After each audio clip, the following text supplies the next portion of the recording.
Okay, welcome back. So we're on the final part of the show. Jake, what are we going to talk about next? Not a story I've written. That's not fair. You panicked me then. Got to keep you on your toes, Adam. Yeah. Possibly good to touch on, since we were speaking about Virgin, there's these changes to Velocity Frequent Flyer. Go on. Because I am a Velocity Frequent Flyer member. That's how you got your flights to Melbourne, wasn't it? No. Canberra. Was... I bought the flight back from Melbourne with actual real people money. Real people money? Dingo dollars? And I got the flight down because I'd originally bought it with Rex, and they reaccommodated. Oh, yeah. But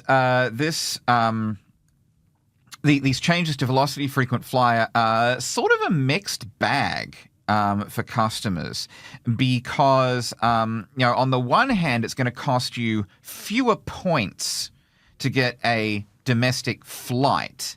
But on the other hand, you're also going to have to be... when you take a Virgin flight, you're going to be earning fewer points from it. So it's sort of a bit of an odd mix. Now, they've also added a couple of new tiers to Velocity Frequent Flyer. So, for example, you've got this forever sort of gold status, whereby if you this is being added from October next year. So if you get a certain number of status credits, if you have 12,000 status credits since 2013, including at least 9,000 from Virgin flights, you'll get gold status for life. This is, sort of equivalent to Qantas's lifetime gold status. There's also a tier above Platinum, Platinum Plus, which requires you to get 2,000 status credits in a year, which is a lot. At least 1,500 of which have to come from Virgin Australia flights. One of the things that they're doing is they're actually taking out this eligible sectors thing. So you have to fly, currently you have to fly a certain number of eligible sectors to upgrade or maintain your Velocity status.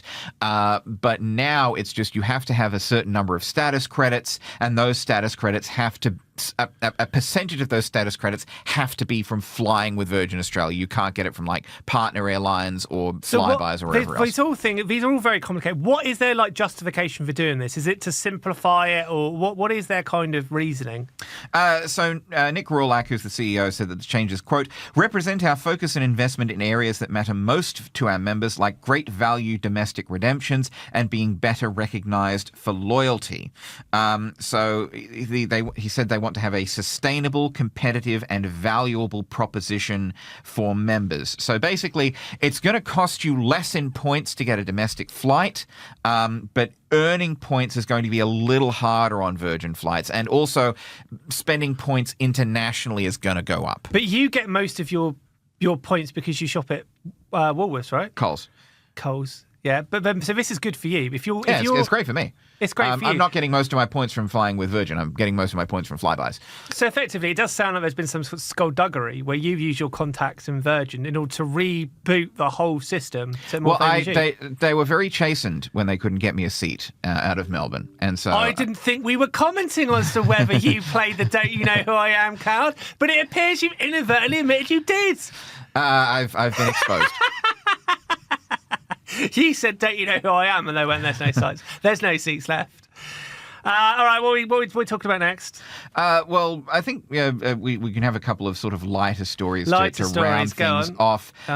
This isn't something that we covered on Australian Aviation, but we did see. Have you seen at Dunedin Airport over in New Zealand? They've got signs up now in their drop-off zone saying maximum hug time 3 minutes. Can you imagine? What I like about it now, obviously, we'll go into obviously this is meant to be a bit of fun in a sense, but obviously, could you imagine in what kind of dystopian world like the hug police coming up?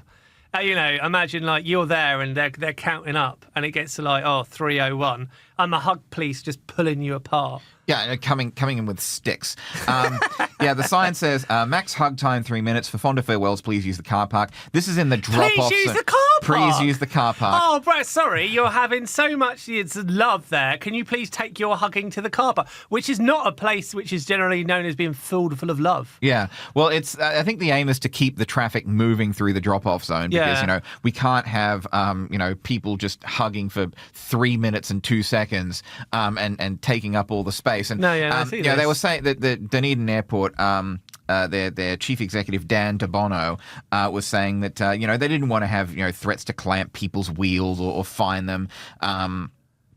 He said, quote, "We're trying to have fun with it. It is an airport and these drop-off locations are common locations for by-wells.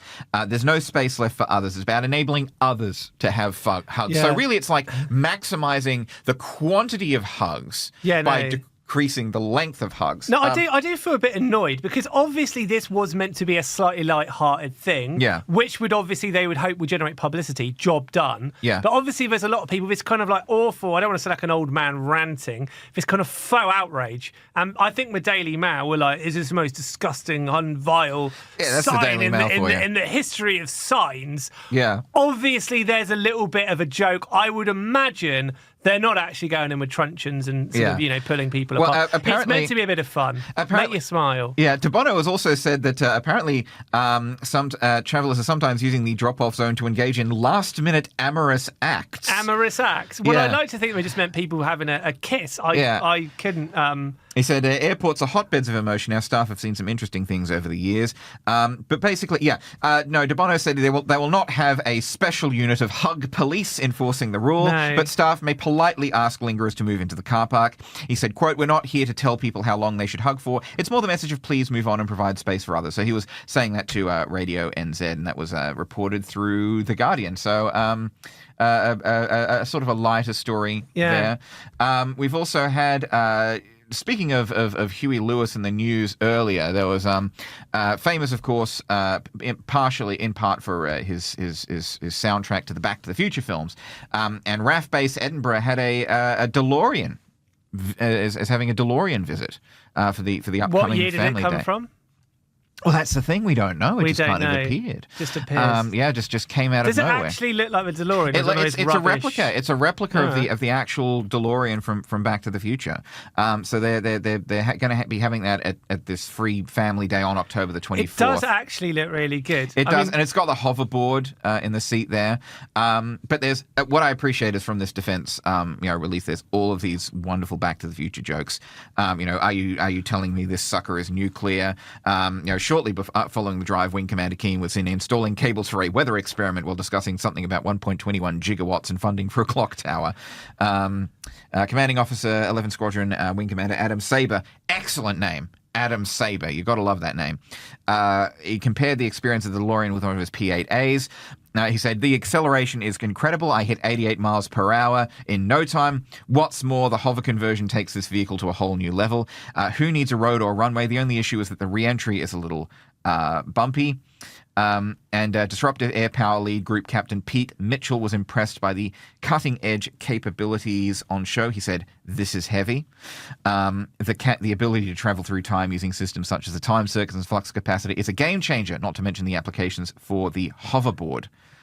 So useful addition to the fleet as well for defence purposes. So China, if you are thinking of invading Australia, you want to think again because well, see, they may have already thought again because this DeLorean came back in time to stop China from invading. I see. Yeah. So maybe they have, or maybe the person driving the DeLorean will get out and warn of some kind of future attack. Yeah, perhaps.